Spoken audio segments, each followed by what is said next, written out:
ظاہر الیکشن سرگرمیاں اب شروع ہو چکی ہیں، بلاول صاحب بھی یعنی 194 سے الیکشن لڑنے جا رہے ہیں۔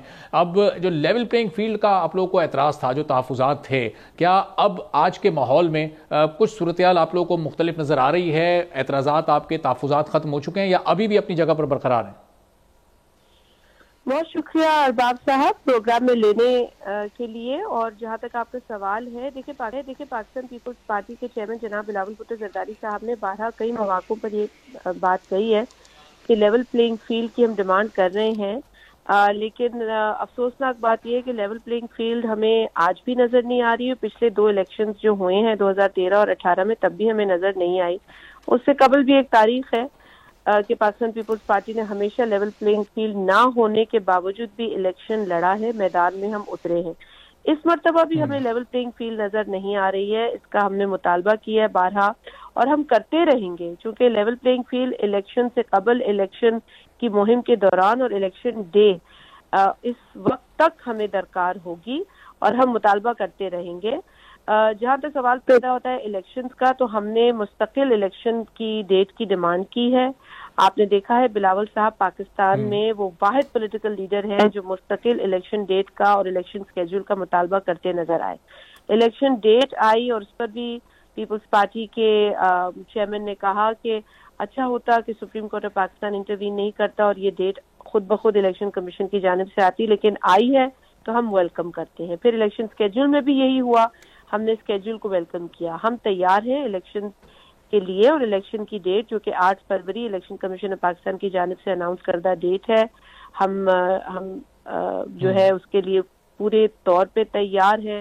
لیول پلینگ فیلڈ ایک الگ ایشو ہے، بڑا ایشو ہے، ہم اس کا مطالبہ کر رہے ہیں، اور ہم امید کرتے ہیں کہ ہمیں آئندہ آنے والے دنوں میں کم از کم کچھ نظر آئے گا لیول پلینگ فیلڈ کے حوالے سے۔ ابھی تک تو یہ صورتحال نہیں ہے۔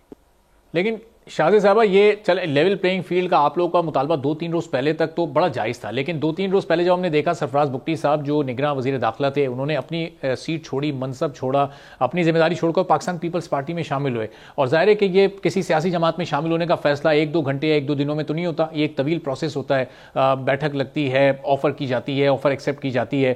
تو ایک وزیر داخلہ کے طور پر وہ کام کر رہے تھے اور آپ لوگ لیول پلینگ فیلڈ کا مطالبہ کر رہے تھے، تحفظات آپ نے رکھ رہے تھے، تو بڑی حیران کن صورتحال ہے کہ ان کے ہوتے ہوئے بھی آپ کو یہ تحفظات تھے۔ نہیں، حیران کن صورتحال نہیں ہے، کیونکہ بلوچستان کے ڈائنامکس بہت الگ ہیں۔ آپ نے دیکھا ہے کہ بلوچستان کے اندر ایک تو بلوچستان بہت اہم صوبہ ہے، اس کی اہمیت کو انڈرمائن نہیں کرنا چاہیے۔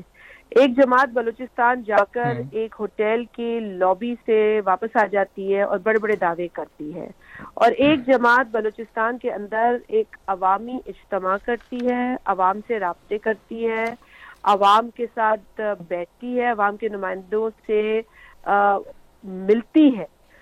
یہ بہت فرق ہے۔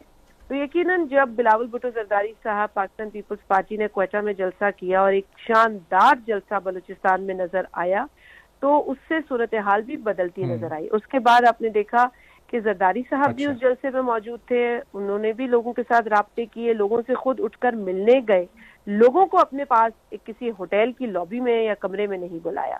تو بڑا فرق ہوتا ہے جب عوامی رابطہ ایک جماعت کرتی ہے اور جب ایک ڈرائنگ روم کے رابطے ہوتے ہیں۔ یقیناً سرفراز بگٹی صاحب ایک سیاسی شخصیت ہے، انہوں نے دیکھا کس طریقے سے 2 سیاسی جماعتوں نے وہاں بیہیو کیا اور کتنا فرق تھا دونوں کے رابطوں میں۔ تو جو چیز انہیں سمجھ میں آئی اپنی پولیٹیکل فیوچر کے لیے، انہوں نے اس کا انتخاب کیا۔ سبسکرائب کریں اور بیل دبائیں تاکہ کوئی خبر رہ نہ جائے۔